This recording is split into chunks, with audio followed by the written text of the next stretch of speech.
Cole, and I'm a member of the Board of Directors for the Villanova Alumni Association. I'm very pleased to welcome you to this panel session entitled Promoting Public Health, a Global Agenda. This session will be moderated by Professor Kimberly Connolly, who is the Director of the Center for Global and Public Health and an Assistant Clinical Professor in the College of Nursing. Professor Connolly will introduce the members of the panel. Okay, thank you. Hi everybody and welcome. My name is Kim Connolly, and as Katrina said, I am the Director for the Center of Global and Public Health in the College of Nursing. It's a brand new center in the College of Nursing, and we're really excited about it. So we were thrilled that we were able to host this session this afternoon. As Katrina said, our session, we're going to talk about promoting public health, a global agenda, and we have three very accomplished alumni who are going to talk about nursing's role in global health and the various roles that they've played specifically in global health. But just to make sure a little bit that we're all on the same page, how many people in the room would consider themselves someone who is a public health professional? Okay, I see a few hands in the room.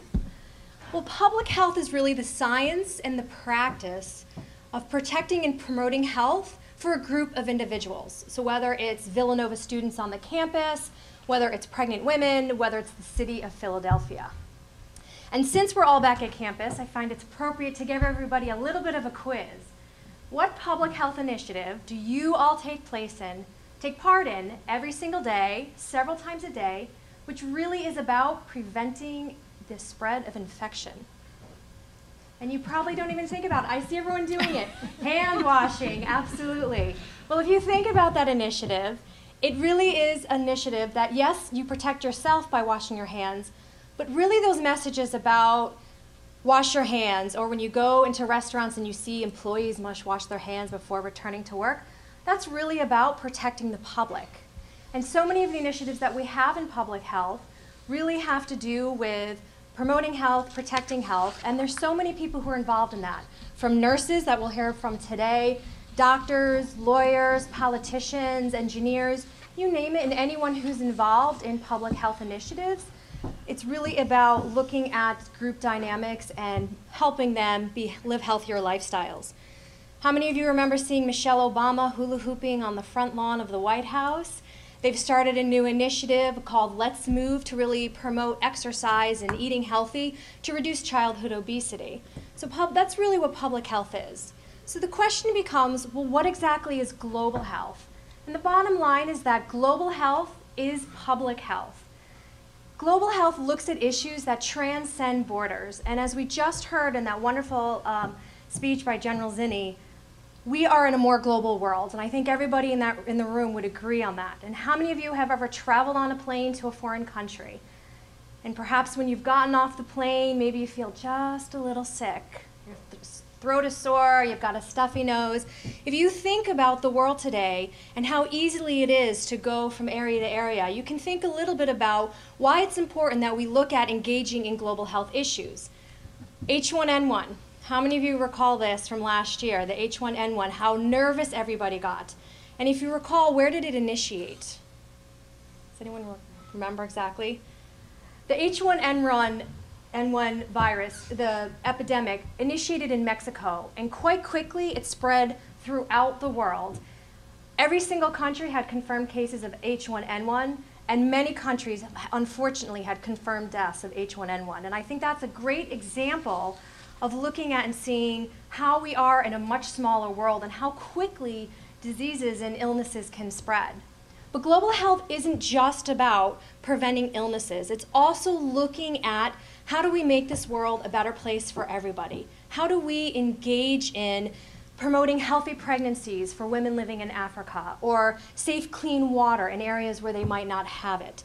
So global health is also looking at just building up better health infrastructures, creating a healthier world. And one of the ways that the world has engaged in doing this is by coming together and creating something called the Millennium Development Goals. In the year 2000, there was a huge summit at the United Nations in New York where 189 world leaders got together and basically said, you know what, we need to make this world a better place for everybody. And one of the ways they outlined doing that was through these Millennium Development Goals, which are a set of 8 goals that help reduce poverty, increase education for kids, look at addressing health issues such as reducing mortality for women and reducing childhood mortality. So the world leaders understood that as a world, we need to do more. And we heard a lot about that in our keynote speech, that we are a smaller world in today's day and age, and we do need to realize it is a global community. Well, what is Villanova's role in all that? And I'm not going to go into details because some of our panelists are going to address that. But if you think about the mission of Villanova University, our mission is building a just and peaceful world, encouraging a global perspective, engaging in service both locally and globally, and creating a more sustainable world. That's all encompassed in the mission of Villanova University. In the College of Nursing, we see that we are a tangible expression of that mission. And our panelists today are going to talk about Villanova's involvement, how we got engaged in doing global health work. We're going to look at academia and academia's role in global health. We're also going to look at how the military is engaged in addressing global health issues. So without further ado, I'm going to introduce our three panelists. Our first panelist is Karen McKenna. Karen is an assistant clinical professor in the College of Nursing at Villanova University, where she's the coordinator of the Connolly Delouvrier International Field Placements Program, and she teaches community health nursing and health promotion. Karen received her Bachelor of Nursing and her Master's of Nursing from Villanova, and her focus of nursing practice has been public health and working with marginalized populations, where she has worked with immigrants in downtown Philadelphia. She's worked as a public health nurse in Pennsylvania Hospital and also as a hospice nurse. In her role as the coordinator of the international programs, Karen has led assessment and development of several international and multicultural sites, including Peru, Honduras, South Africa, and the Western Shoshone Native American Reservation in Nevada. And these programs look at giving students to gain a global perspective of nursing. Karen also serves as the faculty for one of these global experiences during each academic year. And true to her roots, she also volunteers at two Philadelphian clinics that serve marginalized individuals, the Catholic Worker Free Clinic and the Augustinian-sponsored Unity Clinic, which serves a predominantly Indonesian population. Our second panelist, Debbie Wimmer, is an assistant clinical professor in the College of Nursing with a passion and commitment to providing care for children living in poverty, both locally and internationally. She received a Bachelor's in Science of Nursing from the University of Michigan, a Pediatric Nurse Practitioner Certificate from Rutgers University, and a Master of Science in Nursing and Nursing Education from Villanova. Debbie educates Villanova nurses in undergraduate pediatric nursing and graduate students as pediatric nurse practitioner. She also works as a pediatric nurse practitioner at the PHMC Health Connection, which is a nurse-run federally qualified health center in North Philadelphia. She also volunteers with Operation Smile internationally and has cared for children on more than 15 missions on 5 continents. Debbie has also participated as a faculty advisor to several of the international nursing experiences, including Nicaragua, Dominican Republic, where she's going on Saturday, Peru, and Nicaragua. Additionally, Debbie has served as president of the Pennsylvania-Delaware Valley chapter of the National Association of Pediatric Nurse Practitioners for the past 2 years. And our final panelist is Captain Mary Alice Morrow. She received a Bachelor of Science in Nursing from Villanova University and a Master of Science in Nursing and Community Health Management from the Catholic University of America. Captain Morrow has held numerous positions in the U.S. Navy, ranging from her first position as a commissioned ensign at the National Naval Medical Center. She's also worked as a division officer at the Naval Hospital in Spain, where she was a member of the Space Shuttle Support Team. She's worked at the Naval Medical Clinical Center in Maryland, in the United Kingdom, and also in South Carolina. Captain Morrow has also worked as a special assistant to the Commander for Homeland Security, where she was deployed as a division officer of the surgical wards on the USNS Comfort in support of Operation Iraqi Freedom, and she also worked at a U.S. Naval hospital in Japan. Captain Morrow is currently assigned as the Chief of Staff for Navy Medicine East, and she has received numerous military decorations, and she also was a Medal of Honor recipient for the College of Nursing 2 years ago. So we'd like to have our panelists give their presentations, and then afterwards we'd like to engage with the audience in some conversations. So Karen? We will, what I will be doing is giving you the history of how we developed our international programs and trying to paint you a little bit of a picture of the communities that we go to, all right? Prior to 1998, the College of Nursing had offered a year of study abroad in England, and that was our real first foray into international, looking at having our students do any type of study abroad program, okay? And then we developed an elective course where the focus was in Ireland, okay? In 1998, Dean Fitzpatrick and a few of the other College of Nursing faculty worked with Father Dick Apici, who had been in Chilicanas, Peru for a few decades and had recently returned to Villanova to explore the possibility of developing a connection with the community in Peru. After the faculty and several students from the College of Nursing did an exploratory visit to Chilicanas, it was decided that this site could easily offer students the opportunity to look at global health. It was also felt that this could be incorporated into a health promotion and community health theory and practicum course that is offered to senior nursing students during the spring semester. This course focuses on health at the population level, and in 1999 we began to use Chilicanas, Peru as a clinical site. Chilicanas is a community located in northern Peru, very near the Ecuador border. It is about an hour inland from the Pacific Ocean. It basically sits in the foothills of the Andes, so it's very picturesque when you can see the snow up on the mountains when we go there in March. It's basically a desert where we go, so the water supply is always an issue, and the amount of water that we have access to, that the community has access to, and the cleanliness of the water is always a concern. The people there have limited supplies during the day. Water will be shut off for maybe 15, 20 hours a day to any particular site. And as you move out from the center of the town, you'll have absolutely no access to water, no water available, and no sanitation facilities available. There is very little industry there. The people farm. They'll have individual plots for their family, and then maybe some cooperative farming. And then the people sort of become entrepreneurs. Whatever they can make and sell to each other, whatever they can barter with each other, a few eggs here, a chicken there, that becomes their source of revenue or their source of supplies to keep their family going. Part of the diocese, and we go there through the Augustinian bishop that is there. Part of the diocese is up into the mountain area, but we do not usually have access to that population because the roads are impassable when we come. We are coming at the end of their summer, and they have had rains in that area. So we usually cannot get up in that community. Sometimes the mountain people will come down because they come down by donkey. And if we wanted to go up, we'd have to go up by donkey at that point. Okay? There are very limited health services in this community. There is one hospital. There's almost no inpatient services. When we go, we may see 3 or 4 patients in the hospital. The hospital is frequently on strike. Most of the people say to us that they do not get paid for even working at the hospital. They're just coming in there sort of as volunteers. There are some clinics in the community. The community in general does not have a lot of faith in the community, in these community clinics. And they do have to pay.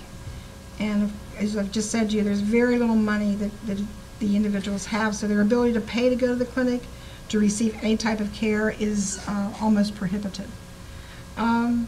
The Diocese of Chilicanas, under the auspices of Bishop Dan Turley, has identified health as a priority for the community, and he has tried to put into place various health programs. He employs one nurse for the diocese who is responsible for all of these programs, and she is our contact person that we work with when we go there. With the development of the internet and our ability to communicate with them through the internet, we have been able to improve our assessments as the years have gone by. This one nurse is really the main person. If a person has a health problem, that she can move them forward in the system and perhaps getting them more care, if not in this community, in another community nearby. So how did we define our role? Basically, we decided that The first thing we needed to do was do assessment of the community to see what their health problems were and what they identified as health needs, and then what we could see as health needs based upon morbidity and mortality statistics. So then the students prepare to go, they develop teaching plans, and we teach topics such as diabetes management, hypertension, control of HIV/AIDS, sexual development, maternity care, a wide range of topics. The topics change a little bit every year we go, but the problems still stay the same with some slight improvement and some variation in them. And there's always as the population grows up and matures, there's always young people to do the same type of teaching with. Our main goal through the College of Nursing with the students and the faculty is to educate the community health promoters, the lay workers there who are not employed but volunteer their time to work with the people and improve their health. And our goal is to educate them so that they can continue to educate the population during the year when we're gone. In 2003, a group of Villanova University students traveling in Nicaragua met up with some local priests who had been stationed there from Brazil. And they met with them and talked about some of the work that Villanova was doing. And the following fall, those priests came to Villanova, met with faculty from the College of Nursing, met with the engineering faculty, and they requested from the nursing faculty that we come and do some health education in their community. So since 2003, we've been doing very similar projects in Nicaragua. And communities are similar, infrastructure is about the same, limited water, limited clean water, a lot of poverty. They're a more lush community because they have a lot more rain, but they don't seem to have access to the water that they do get. In that community, we do the same thing in that we teach the community health workers. We communicate with them as well as we can during the year to see what is going on health-wise, what has changed, and then we tailor our education to their needs that they have identified to us. Okay? Again, the same, very similar health problems. High infant mortality, high maternal mortality, a lot of chronic disease, heart disease, hypertension. So very similar health problems.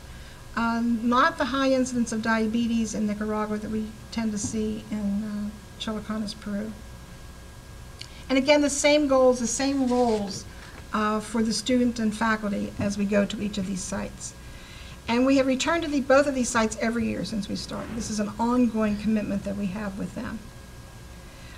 Since the development of these two sites were so successful with the students, we decided that we would like to develop a site in this country working with an underserved, marginalized population.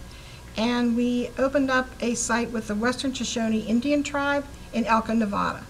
And we went to that site for 4 years. And we worked very closely with a U.S. Public Health Service nurse there and the elder of the tribe and the tribe in general. And we could see over these 4 years a real change in the attitude of the tribe members towards reviving their culture, which had kind of dropped from their daily life, and a renewed interest in their own health. And a sort of a introspection as to how things had changed, losing their culture and their customs and losing a lot of what they had done to keep themselves healthy in prior generations. So we did absolutely there see a definite change in their outlook, really based upon, and they told us this, based upon our coming and validating to them the importance of them assuming responsibility for their own health. And obviously this experience for our students expanded their knowledge about cross-cultural impacts on health. We also have a couple other sites that we use. We use a maternal child health site on the Texas-Mexico border. This is an enrichment experience for our students who are in maternity, and they provide care there for pregnant women who are immigrants to the country and participate at their birth of their children. We've been doing that for a few years, and we've been going twice a year for the last 2 years to that site.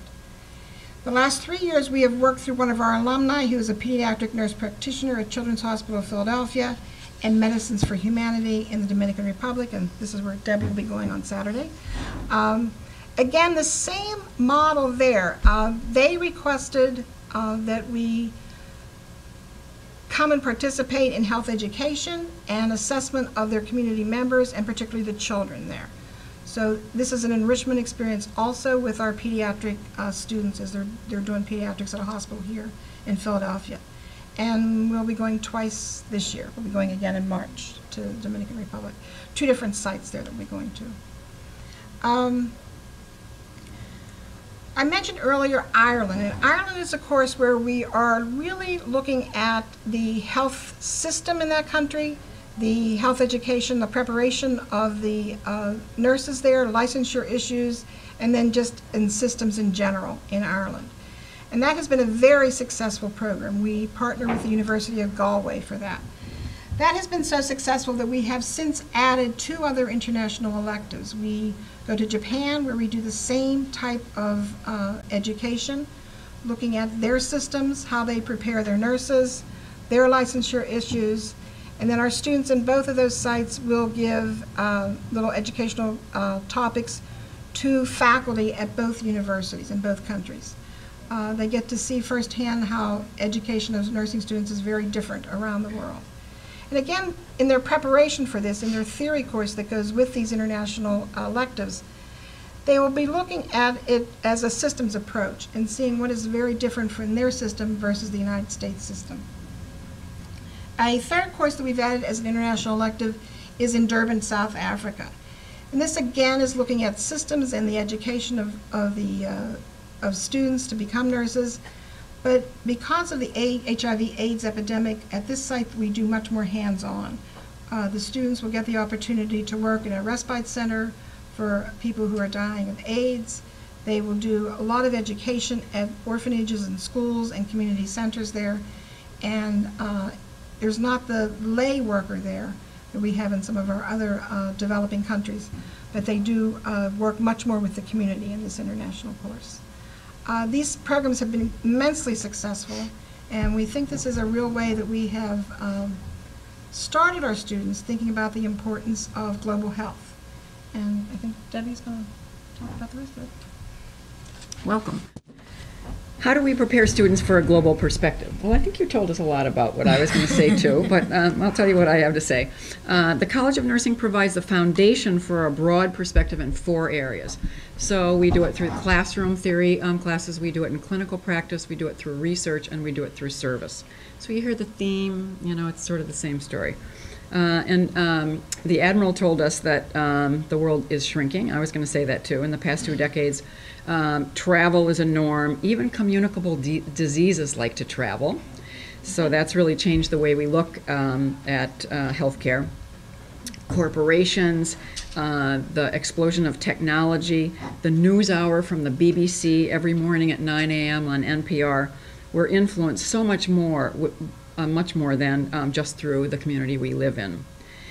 This is evident here in the classroom at Villanova. In the freshman year, students start examining the role of the nurse in the healthcare delivery system. Our national health goals, Healthy People 2010, and Kim mentioned the Millennium Development Goals, provide the foundation for examining vulnerable populations and disparities in healthcare delivery throughout the world. Courses in trends, leadership, ethics expand the student's perspective. And I was going to talk about the mission too, but she said the same things I was going to say. But I really do believe that the College of Nursing really lives the mission of the university. When you talk about serving the global community and building a peace and just and peaceful world and bettering the human condition, we really live that. Students learn to respect differences among people and cultures, both in the classroom and clinical practice. Learning about culture has really evolved too in the last few decades.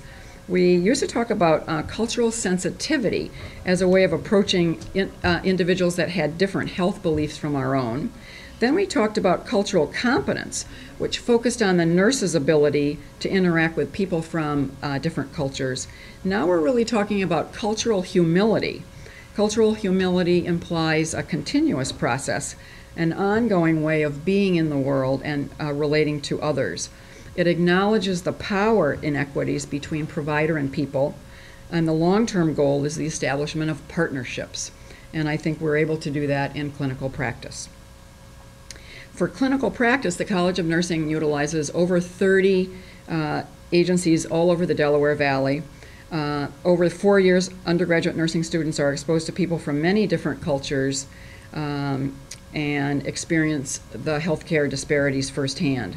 You might have seen the article this week in the Philadelphia Inquirer that talked about Philadelphia retaining its position as the poorest of the 10 major cities in the United States. The poverty rate in Philadelphia is 25%. The national rate is 14.3. This means that 1 out of 3 children in Philadelphia lives in poverty. So we have many opportunities to work with diverse people. Senior students in our health promotion course, Karen talked a lot about that. They are really out in the community. We provide care in many settings: Philadelphia schools, daycare centers, after-school programs, the Wissahickon Boys and Girls Club, community centers like North Light. We even work with mall walkers in the area, shopping malls. Our students are the largest provider of flu vaccines in Philadelphia, working through the Philadelphia Department of Health. We provide care to uninsured or underinsured patients.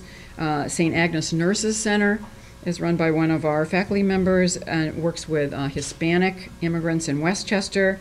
And the Unity Clinic is run by the College of Nursing, working with Indonesian immigrants, as Karen mentioned. I was going to talk about the Shoshone tribe. When we were there with students, 100% of the children in the Western Shoshone Nation are obese, 100%.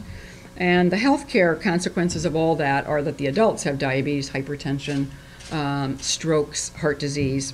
So the first year we went, we talked about nutrition, making healthy choices about food. And the people said to us, ew, that can't taste very good. And so the next year we taught low-fat cooking classes. And that was really very popular, and it helped them. I think they got the message, they understood, and we did see changes over time. They began to understand what we were trying to say. Karen mentioned building and sustaining relationships. I think that's very imperative. It really takes a few years or visits for people to really develop enough of a trusting relationship where they believe what you're trying to share with them to improve the health of their community. Internationally, Karen talked about Peru, Nicaragua, the Dominican Republic, all countries with low resources and high disease burden. Preparation for these experiences happens in weekly seminars, which allow students to explore the history, culture, and healthcare of that country. We compare statistics and epidemiology with Philadelphia and the U.S. and the country, so they get a global perspective of, what's the same and what's different. In Nicaragua, the nursing students work with the engineering students. The engineers work on water, access to safe water, and the nursing students work on trying to improve hygiene.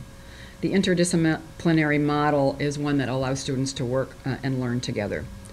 Karen mentioned the other model I was going to say was so successful is working with health promoters, teaching the teacher. It's the ripple effect. We get much more access to everybody if we do that.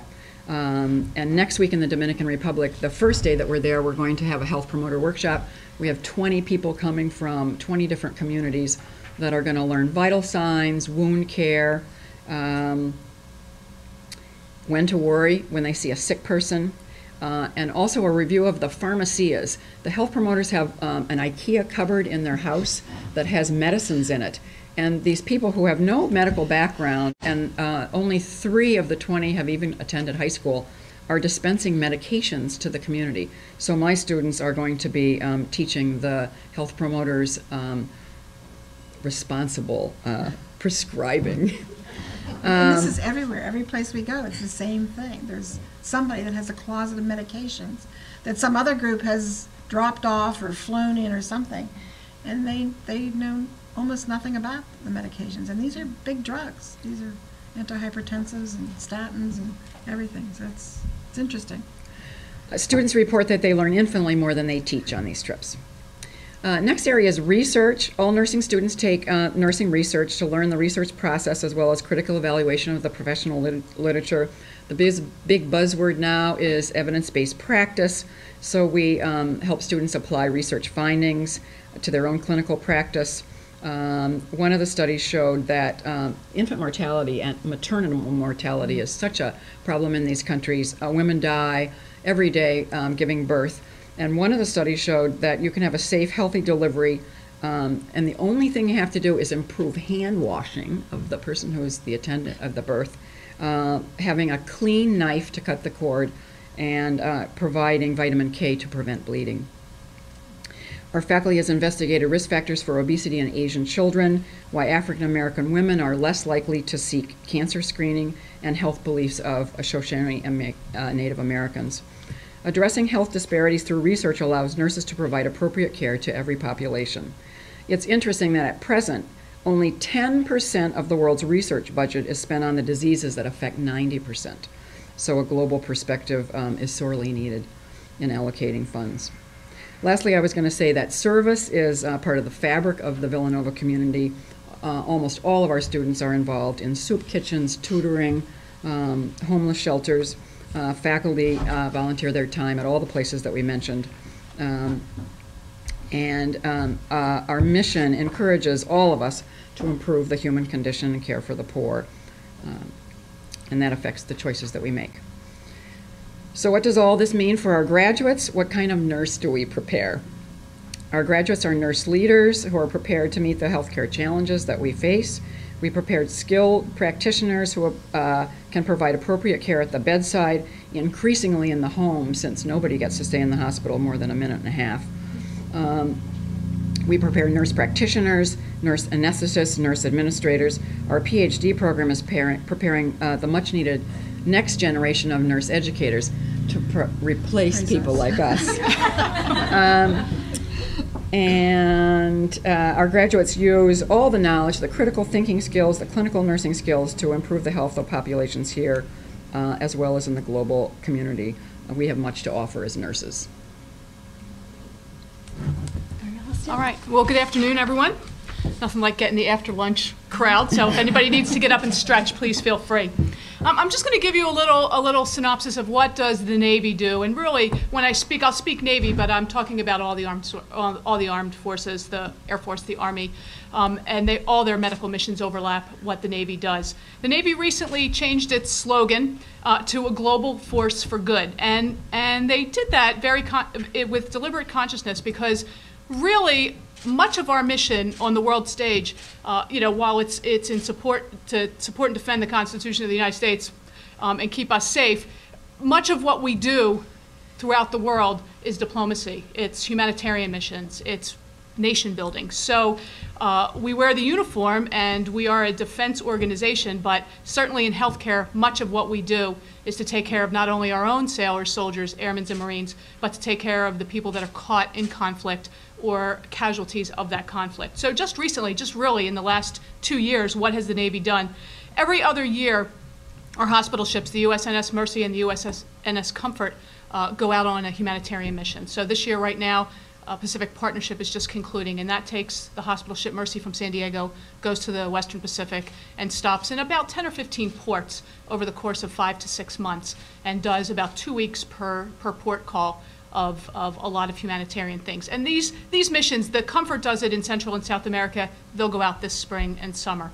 And what these ships do is they do a lot of, I call it the eyes and teeth mission. So they work with NGOs, they take the non-governmental organizations on board with them, and they do a lot of things that in these nations that have very little to any healthcare resources, and do as much good for as many people as they can that doesn't require follow-on high levels of care. So they pull a lot of teeth. They do a ton of dentistry work. Tens of thousands of dental visits are done in these 2 weeks of port calls. And they usually take teams and go into the countries. Not that much is done. The only thing that's really done on the ships are the surgeries. And a lot of the surgical procedures that they do are cleft lip and palate repairs, because you can do it, it's done, it requires very little, if any, follow-up or advanced skilled care in that host country. Certainly when the ship is there, the underground network in these countries is robust, and people will present to the ship with horrific, lifelong illnesses and injuries, hoping for some sort of care or solace. And so certainly very many different types of things go on the ships that you don't prepare for. And any sort of trauma or emergency that occurs anywhere within 100 miles of that ship will certainly be taken care of on the ships. They are, 1,000-feet platforms, 1,000-bed facilities, and they represent a lot of hope and trust in the countries that we serve. And I think it's probably one of our most strategic weapons in the armed forces, because it brings a feeling of good, and it does deliver goodwill to the countries where we are. In Haiti, just recently, after the earthquake, when I was there. You did. I could see the ship and in the harbor. They will come. In these countries, people will start walking 3 or 4 days ahead of time, knowing when the ship is going to be there, and journey on foot with their loved ones to try to get the care that they need. They will do anything to seek out what we can provide them. So in Haiti, for example, and this is where your military training comes in handy. So in 48 hours, the USS Bataan was on station in Haiti providing disaster relief, mostly transport, water, food, shelter, those kind of things, and some medical care, because our big ships all have medical services as part of their ship's crew. The Comfort was able to get there 76 hours after the earthquake, and my role in that was to free up about 40 people from our staff to get on that ship and go. And to the credit of the men and women in uniform, these humanitarian missions everyone wants to do. It's a lot easier to get someone to go home, pack their bag, and report back in 2 hours ready to go for an indefinite period of time than it is to tell them to pack their bags, get ready, they're going to Afghanistan for a year. So the outpouring of volunteerism is great for these missions, but folks had 24 hours to turn it around, get ready, and go. And in the short time that they were there, they performed 843 surgeries. I mean, the trauma that was performed on that ship truly exercised its ability to be a 1,000-bed platform for the first time. And when you talk about the 1,000 beds, the ship has lower level beds and then bunks that are suspended off the wall for the higher level beds. So they're really not 1,000 definitive care beds, but the operating rooms, 10 operating rooms were running 24/7 for probably the first week and a half. Every single operating room, every single surgeon. And our urologist was doing assistance with orthopedic cases. So you send a whole variety of people. Most of it was trauma and most of it was amputations, because the trauma had occurred too long before they got to us to save the limb. So they were doing really palliative amputations. They came back exhausted. Our folks were only gone for 2 months, but they really probably, that particular response was one of the greatest challenges that the ship and the ship's crew have seen to date. In Iraqi freedom, we were busy, but not to that degree, even with a war going on and taking not only our casualties, but the Iraqi casualties, civilian casualties, always civilian casualties. I think the ships perform more health care to people of other nations than we do our own folks. Because we're far away. The ship, it's a big ship, and it doesn't pull easily into port, so it takes a helicopter or another boat to bring patients to and from the platform. So in Iraqi freedom, we were in the Persian Gulf, and the war quickly moved too far away for us to be really a viable option for the coalition forces. Guantanamo Bay, we have a hospital there, and certainly they were part of the Haiti response. In fact, they were taking care of patients the first 100 hours on the shores of Cuba. So they had to set up a quick field hospital right down at the port, and they were taking refugees that were coming by boat and providing state-of-the-art medical care there too. So our ability to flex and just deliver world-class care anytime, anywhere is pretty much what we do. We train for combat, we train for casualties, but that training helps us be very, very responsive very, very quickly. And it's amazing some of the things that go on. In addition to the medical missions that go on with these ships, we take engineers, we take public health professionals, we take NGOs, and those teams go out and help, maybe build a reservoir or build a bridge or, help with some infrastructure while the medical teams are doing their thing for those patients. So these Pacific Partnership and Continuing Promise missions are a lot more than just about health care. And then, we've got hospitals all over the world where we're stationed. I was stationed in England, I was stationed in Spain, I was stationed in Japan, and we learn the healthcare systems of the nations where we live. So most of us are stationed in these other countries for 2 or 3 years, and you work very closely with the host nation and the medical systems that they have. So learning how other nations do it, and not only that, but sort of being the, especially as nurses, being that in-between person between the American beneficiary and the host nation that's providing the care that we can't at our military hospitals, because they're small community hospitals. They don't deliver NICU support for babies that are born that need critical nursing care in the first couple of days after birth. So the liaison that we perform between the host nation medical system and ours, and making sure that our beneficiaries are comfortable and, you know, not being the ugly American in the Japanese hospital demanding something that's really more of a perceived need than a reality. So we learn diplomacy at a very deck plate level in these other nations. But it's great because you learn how other countries deliver care.